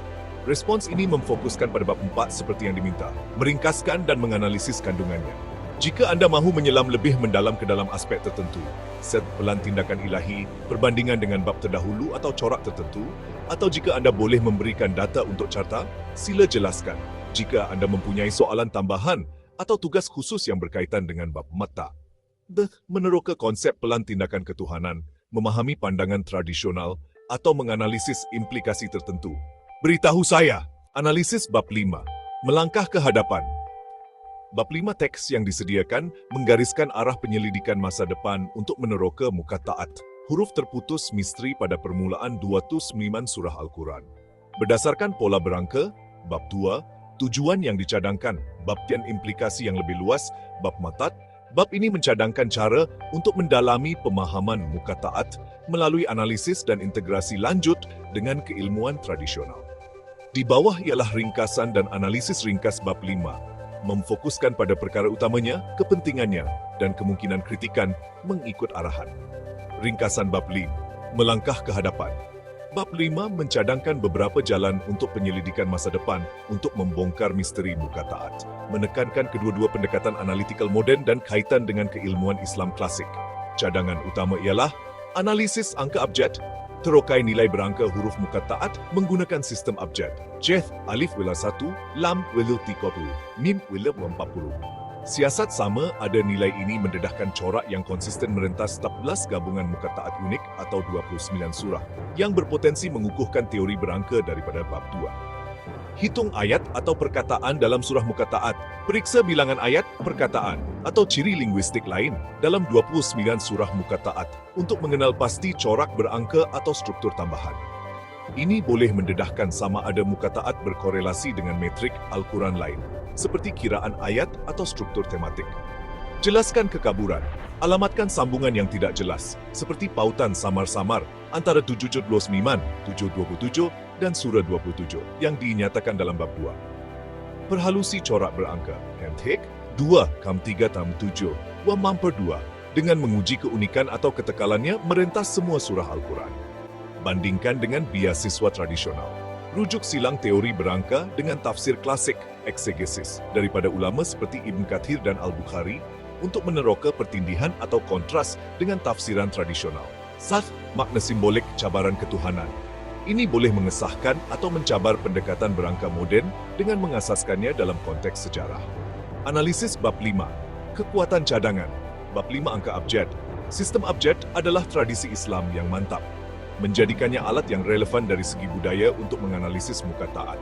Sebagai contoh, mengira nilai abjad Alif Lam Mim 1 plus 3 21 merentasi 6 surahnya boleh mendedahkan corak baharu berdasarkan jumlah 323 abjad yang disebut dalam bab 2. Pendekatan ini sejajar dengan fokus teori berangka pada struktur matematik, menawarkan kaedah konkret untuk menguji kesahihannya.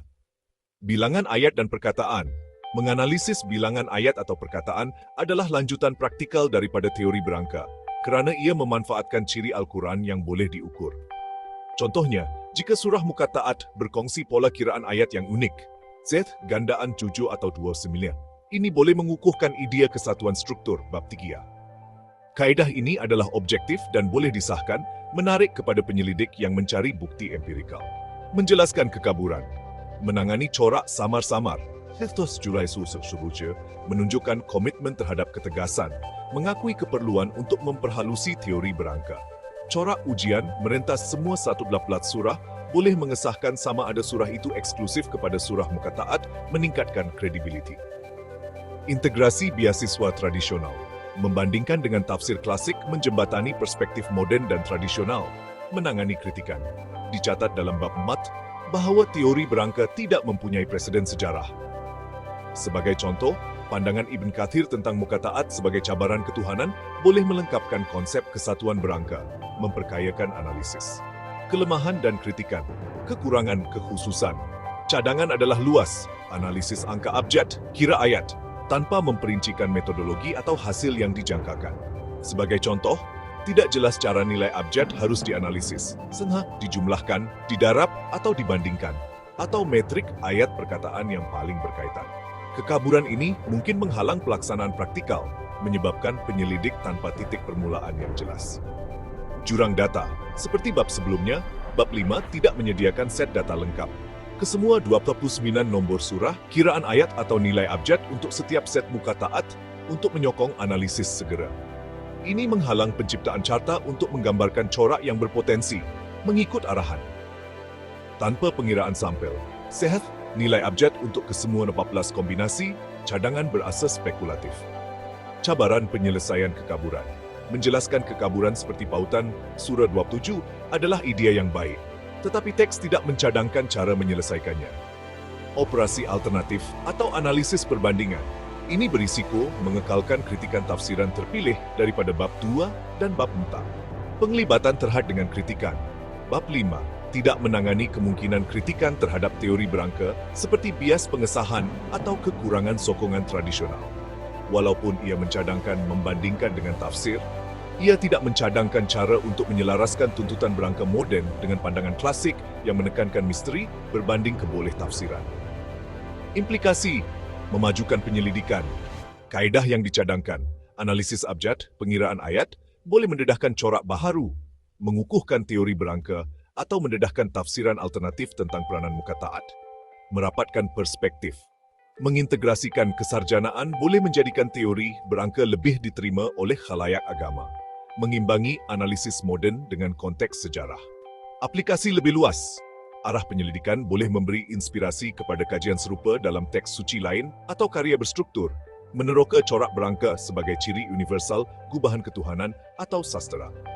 Kepentingan bab 5. Bab 5 berfungsi sebagai kesimpulan yang berpandangan ke hadapan, beralih daripada kandungan deskriptif dan spekulatif bab terdahulu kepada cadangan penyelidikan yang boleh diambil tindakan.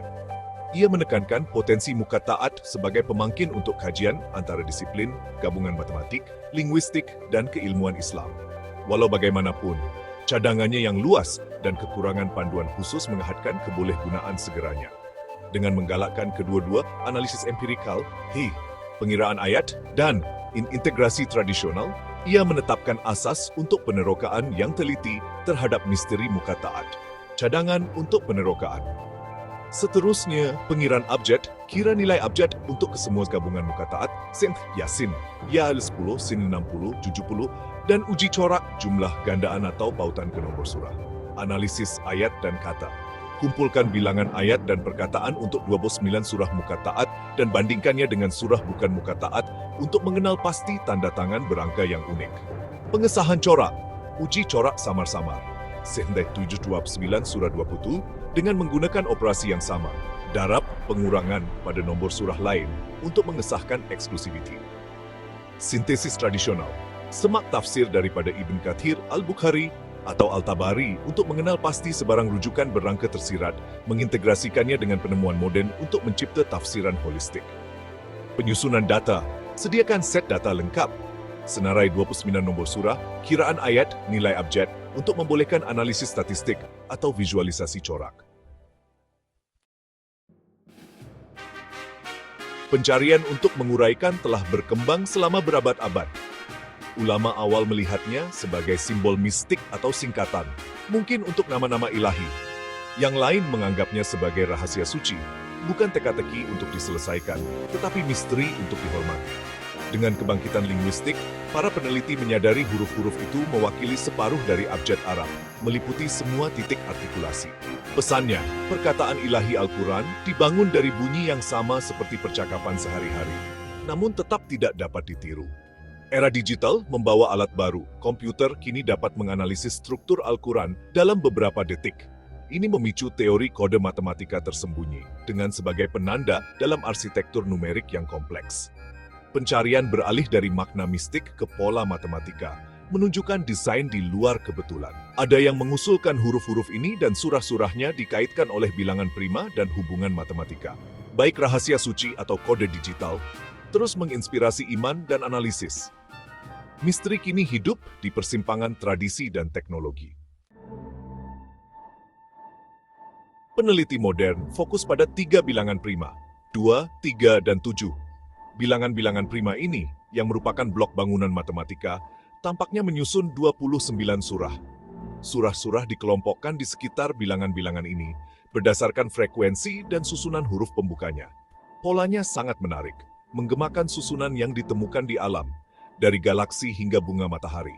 2 mewakili dualitas, 3 siklus lengkap, dan 7 kesempurnaan spiritual. Teori ini menunjukkan struktur Al-Quran adalah simfoni matematika, bukan sekadar kumpulan cerita. Pola 237 adalah langkah pertama dalam perjalanan yang lebih besar, mengisyaratkan desain agung di bawah permukaan. Ini menghubungkan iman dan akal, mengajak kita untuk melihat kitab suci sebagai pesan dan desain yang rumit. Pencarian makna dalam bilangan-bilangan ini terus memikat pikiran dalam berbagai disiplin ilmu. Apa yang terjadi kalau kita mengalihkan bilangan prima inti ini, 2, 3, dan 7?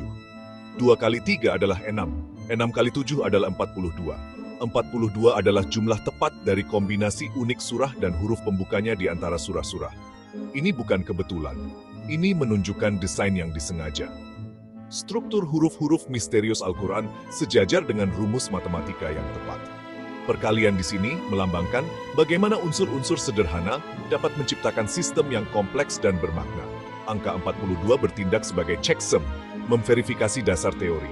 Ini mengangkat dari rasa ingin tahu, menjadi cetak biru arsitektur. Interaksi huruf, surah, dan angka membentuk keseluruhan yang koheren. Bagi para pendukung, ini adalah bukti dari desain yang mahir. Tanda tangan numerik yang terjalin dalam kitab suci. Teori ini bertanya, apakah pola-pola ini kebetulan atau kode yang disengaja menunggu untuk ditemukan? Jawabannya mungkin terletak pada keanggunan angka-angka itu sendiri. Nah, sekarang mari kita tambah bilangan prima yang sama ini. 2 ditambah 3 ditambah 7 sama dengan 12. Dalam Al-Quran, 12 adalah jumlah surat dengan jumlah ayat genap. 17 surat lainnya memiliki jumlah ganjil. Keduanya merupakan angka penting dengan caranya sendiri. Dualitas ini menciptakan sistem yang seimbang dan saling terkait. Perkalian dan penambahan mengungkapkan berbagai aspek dari desain yang sama. Konsistensi pola-pola ini memperkuat argumen untuk struktur yang disengaja. Seolah-olah arsitektur Al-Quran dibangun dari seperangkat prinsip matematika inti. Angka 42 dan 12 yang berasal dari bilangan prima yang sama, saling merujuk dan memperkuat satu sama lain. Sistem berlapis-lapis ini menunjukkan tingkat perencanaan yang terlalu sulit untuk dianggap sebagai kebetulan. Struktur Al-Quran mungkin sama ajaibnya dengan pesannya, dikodekan dalam bahasa universal angka. Di antara bilangan prima ini, 7 menonjol, bergema melalui iman dan alam. Dalam Islam, 7 ada di mana-mana. 7 langit, 7 tawaf mengelilingi Ka'bah, 7 ayat dalam Al-Fatihah. Dalam teori, 7 adalah tiang utama, menyusun banyak surah. Kekerapan huruf-huruf tertentu dalam surah-surah ini sering sejajar dengan kelipatan 7. Tambah 29 dan 7, dan Anda akan mendapat 36. Bilangan surah antara surah pertama dan terakhir. Simetri ini membayangkan rancangan yang disengaja, bukan kebetulan. Bilangan 7 bertindak sebagai tanda tangan ilahi, mencap teks dengan rasa kesempurnaan. Pola yang melibatkan 7 mengukuhkan gagasan sistem yang canggih dan saling terkait. Struktur Al-Quran menjadi permadani, ditenun dengan benang rohani dan matematika. 7 mengubah kitab suci dari teks linear menjadi rancangan multidimensi. Kehadirannya adalah segel kesempurnaan dalam arsitektur iman. Angka 29 jumlah surah itu sendiri adalah bilangan prima, tidak dapat dibagi dan unik. Ini menentukan batas keseluruhan teka-teki numerik ini. 29 adalah batu fondasi, kunci utama untuk kode. Interaksinya dengan angka lain, seperti 7, menciptakan pola dan simetri lebih lanjut. Frekuensi huruf-huruf khusus dalam surah-surah ini sering mencerminkan kelipatan 29 atau komponennya. Sistem rujukan mandiri ini menunjukkan desain yang disengaja. 29 membentuk kelompok yang dilindungi dalam Al-Quran, dipisahkan oleh pengantar misterius mereka. Ini adalah fondasi di mana seluruh struktur matematis dibangun.